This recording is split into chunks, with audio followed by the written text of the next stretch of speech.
I am your host, Dr. Leon Dickerson. Mental Health for Better Living is a show that explores the challenges to mental well-being. Together on the show, we will address multiple mental health problems, but will focus on solutions as they relate to the individual, the family, spiritual life, and our community. A little bit about myself. I was born and raised right here in Harlem. I'm a licensed psychotherapist and a substance abuse counselor. I graduated from Adelphi University and received a doctorate in clinical social work from New York University. I have a practice here right in the village of Harlem where I help people deal with various issues, including depression, anxiety disorders, and stress. My office is located at 13-17 West 128th Street between Lenox and Fifth Avenues. I will give you my contact information at the end of the show.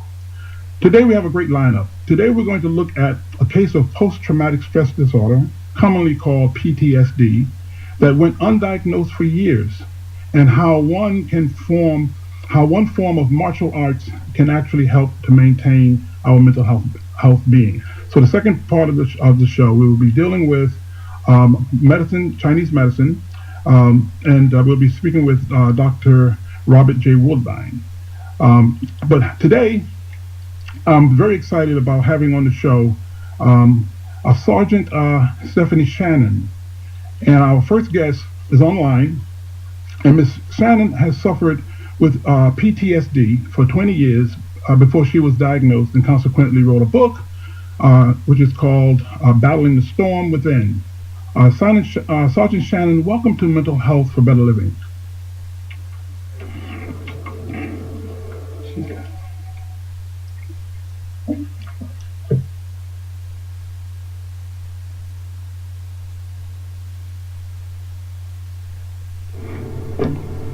Okay, we're trying to get Ms. Shannon on the line. However, before she come on, a bit about post-traumatic stress disorder. Post-traumatic stress disorder is a condition that is a psychiatric disorder that can occur following the experience or witnessing of a life-threatening event, such as military combat, natural disasters, terrorist attacks, serious accidents, and physical or sexual assault in adult or children. So survivors of trauma can experience a return to normal, just to being themselves normally and in a space of time. However, some people will have stress reactions that do not go away on their own, or may even get worse over time, especially if there is no intervention. These individuals may develop what is called PTSD. People who suffer from PTSD often relive the experiences through nightmares and flashbacks and have difficulty sleeping and feel detached or estranged. And these symptoms can be severe enough to last long enough to significantly impair a person's life. So post-traumatic stress disorder is suffered by many of our military combat people who have seen combat and return home with these issues that are very difficult to deal with. The post in front of the traumatic stress disorder indicates that something is happening after. If an individual is diagnosed right soon after the traumatic event, they will probably get a diagnosis of acute stress disorder. However, over time, if they don't get better, if the symptoms continue, then the diagnosis will change from an acute stress disorder to post-traumatic stress disorder. And so we're waiting for Sergeant Shannon, Stephanie Shannon, to get on the line with us. I'm here. Miss O, good morning, Miss Shannon. How are you? I'm great. Great, good. I was just having an opening here until we got you on. Miss Shannon, I see here that you are a highly decorated veteran. Could you please share some of your accomplishments with our listeners?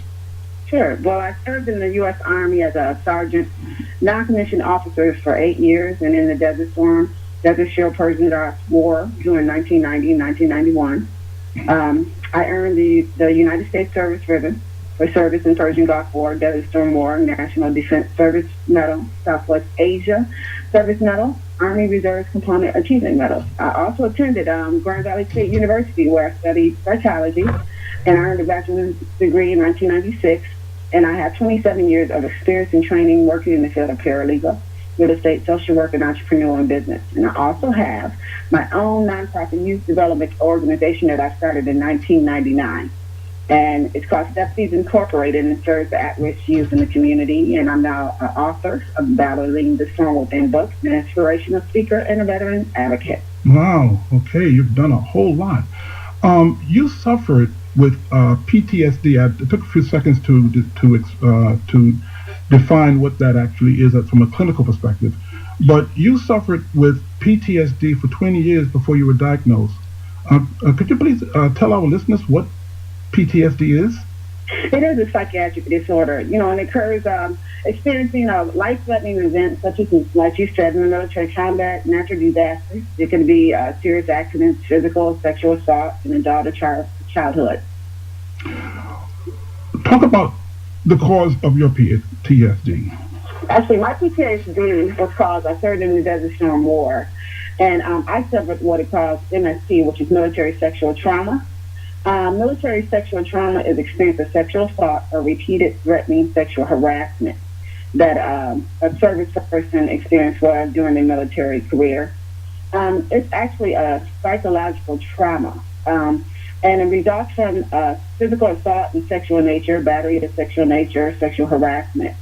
It's further defined as a repeated, unsolicited verbal, physical contact of sexual nature, and it's threatening in character.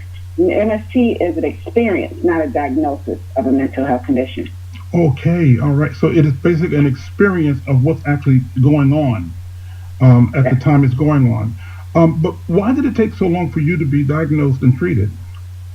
Well, for one, what happens is MST is an epidemic in the military.